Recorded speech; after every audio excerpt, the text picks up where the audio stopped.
인천에서 가출 청소년 9명을 상대로 성매매 등을 시키며 착취를 일삼아온 사건. 범행 내용이 너무 악랄하고 유사 사건이 적지 않을 거란 우려 때문에 저희 연합뉴스TV가 여러 차례에 걸쳐 이 문제 보도드리고 있는데요. 지금부턴 이 사건을 취재한 사회부 정인용 기자와 함께 좀 더 자세히 짚어보도록 하겠습니다. 정 기자 어서 오십시오. 네, 안녕하세요. 네, 이 사건 직접 취재를 하셨는데요. 먼저 사건 내용부터 정리를 해볼까요? 네. 이번 사건은 지난해 7월부터 올해 4월까지 인천과 경기도 일대에서 벌어진 일로 2개 조직 10여 명이 검거되고 6명이 구속된 건데요. 이들은 SNS 등을 통해서 성매수남을 구한 뒤에 피해 청소년들을 성매매 장소로 이동시키는 방식으로 범행을 저질렀습니다. 피해 청소년은 14살밖에 안 되는 여중생을 포함해 17살까지 모두 9명이었는데요. 우선 먼저 검거된 첫 번째 조직을 보면 20살 전후 성인들인데 가출 청소년들에게 아름아름으로 접근해 조직을 운영한 것으로 알려졌고 아이들이 그만두고 싶다고 하면 가족에게 알리겠다는 식으로 협박한 사실도 조사 과정에서 드러났습니다. 또 돈을 벌기 위해 피해 학생 2~3명을 동시에 불러 변태적인 성행위를 시키거나 아이들이 성매매 과정에서 마약을 강제로 투약받는 일도 있었던 것으로 알려졌습니다.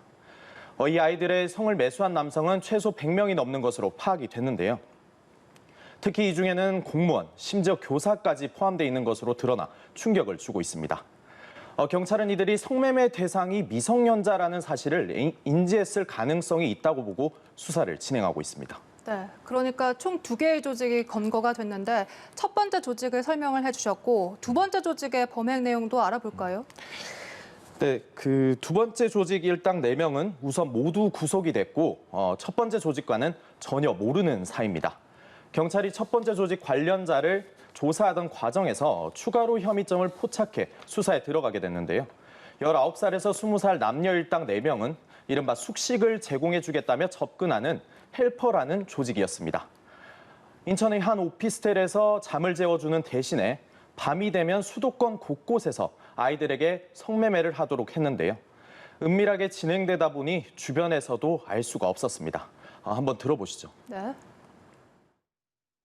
시끄러운 거 쳐들어오셨네? 저희는 몰라요. 그런 내용이라도 들으신 적이라도 있는지 좀. 특히 성매수남으로부터 받은 돈을 본인들이 직접 모두 챙겼고 심지어 피해자들을 성폭행까지 한 것으로 경찰 조사 결과 드러났습니다. 경찰은 지난 4월부터 본격적으로 이 새로운 조직 수사에 나섰고 5개월간의 추적 끝에 검거했습니다. 아직 두 조직 모두 조사가 끝나지 않아 성매수남 등을 포함한 실체를 밝히기 위해 수사를 확대하고 있습니다. 네, 이 가출 청소년들의 실제 생활이 어떤지도 좀 알아봐야 할 텐데요. 취재 과정에서 일부 청소년들로부터 이 가출한 친구들의 이야기를 직접 들어봤다고요. 어떤 내용입니까? 네, 그렇습니다. 저희 취재팀은 늦은 밤 번화가에서 마주친 남녀 고등학생 2명으로부터 주변의 가출한 청소년들이 생계 유지 등을 어떻게 하고 있는지에 대해 들을 수 있었는데요. 한번 같이 들어보시겠습니다. 네. 그러면 걔네가 보통 자는 곳이 친구 집이랑 아니면 모텔이나 숙박업소나 아니면 그냥 가끔가다 길바닥이나 그런 데서 막 돌아다니면서 방황하거나 19살 그런 선배들 있잖아요. 그런 선배들 중에서도 약간 유흥업소 쪽에서 일하는 선배들이 많은데 그래서 약간 성매매 이용해가지고 돈 벌게 하는 것도 있고. 네, 이렇게 한번 유혹에 손길이 뻗치면 다시 나오기 힘들다는 이야기도 함께 있었습니다. 그래가지고 만약 저 못하겠어 이러면 약간 협박식으로 너 이런 증거 다 있으니까 신고할 거야 아니면 퍼뜨릴 거야 이런 식으로 해서 약간 반강제적으로. 실제로 여가부 실태조사에 따르면 위기 청소년 가운데 조건 만남을 경험한 비율이 거의 절반에 달했고 특히 경험한 시기와 관련해 가출 후가 거의 80%에 육박했습니다. 네, 범행에 노출되기 쉬운 환경인 것 같은데 정부, 그러니까 국가의 역할도 좀 중요할 것 같습니다. 정부가 보호하고 관리하는 대책이 필요해 보이는데요. 어떤 식으로 지금 관리가 되고 있습니까? 네, 맞습니다. 그래서 그동안 숱한 대책들이 나왔는데요.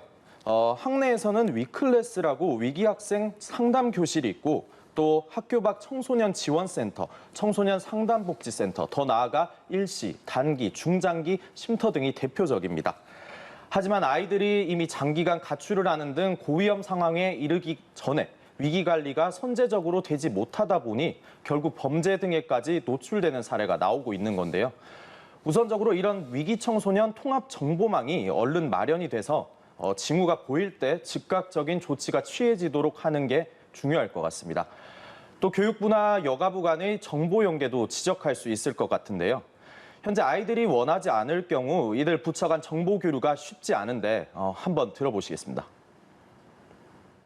의사가 왠지 정보를 제공해주기가 꺼려진다라고 하는 학생들 같은 경우에는 당연히 동의를 안 할 수가 있고 그러면은 이제 여가부로 정보 연계를 못하는 경우도 발생합니다. 또 차선책으로 가출 청소년의 숙식을 해결해 줄 수 있는 유일한 공간인 쉼터에 대해 적극적으로 홍보하고 또 그 규모도 확대될 필요가 있어 보입니다. 전문가 얘기도 같이 들어보시죠. 그 공간이 한정되어 있어서 이 친구들을 다 받기가 지금 현재 어려울 수가 있어요. 그런 것들이 조금 더 확충이 됐으면 좋겠어요. 네. 인력 지원은 또 충분히 잘 안 돼요. 네, 이런 쉼터에 대한 적극적인 홍보, 지원이 필요해 보이는데요. 실제 이 쉼터에 생활하고 있는 친구의 이야기를 들어보고 왔다고요? 어떤 얘기입니까? 네, 저희 취재팀이 직접 만났는데 처음에 쉼터로 오는 데에만도 3년이라는 꽤 긴 시간이 걸렸습니다. 함께 들어보겠습니다. 아는 언니랑 같이 살았어요. 언니랑 그렇게 한두 달 정도 있다가 그 언니 아는 오빠들하고 이제 같이 있다가 네, 그리고 친구들하고 살았죠. 이제. 네, 앞서 설명드린 인천 가출 청소년 사건처럼 이 잘곡과 밥을 해결해주는 헬퍼들과 지내기도 했다는 설명이었습니다. 다행히도 의정부에서는 이동식 쉼터를 발견하고 들어오게 됐다고 전했습니다. 그러면서 과거 행동들에 대한 아쉬움도 나타냈는데요. 네, 한번 들어보겠습니다. 그냥 집을 안 나왔으면 학교도 졸업하고 그러지 않았을까. 꿈을 다시 생각해보려고 할 것 같아요. 네, 지난해 기준으로 국내 청소년 876만 명 가운데 27만 명이 가출을 경험한 것으로 나타났는데요. 사후 대책이 아닌 사전의 면밀한 관찰을 통해 아이의 고민을 들어줄 수 있는 사회가 되었으면 좋겠습니다. 네. 이상입니다. 이들을 위한 맞춤형 대책이 그 어느 때보다 절실해 보입니다. 지금까지 사회부 정인용 기자와 함께했습니다. 고맙습니다. 고맙습니다.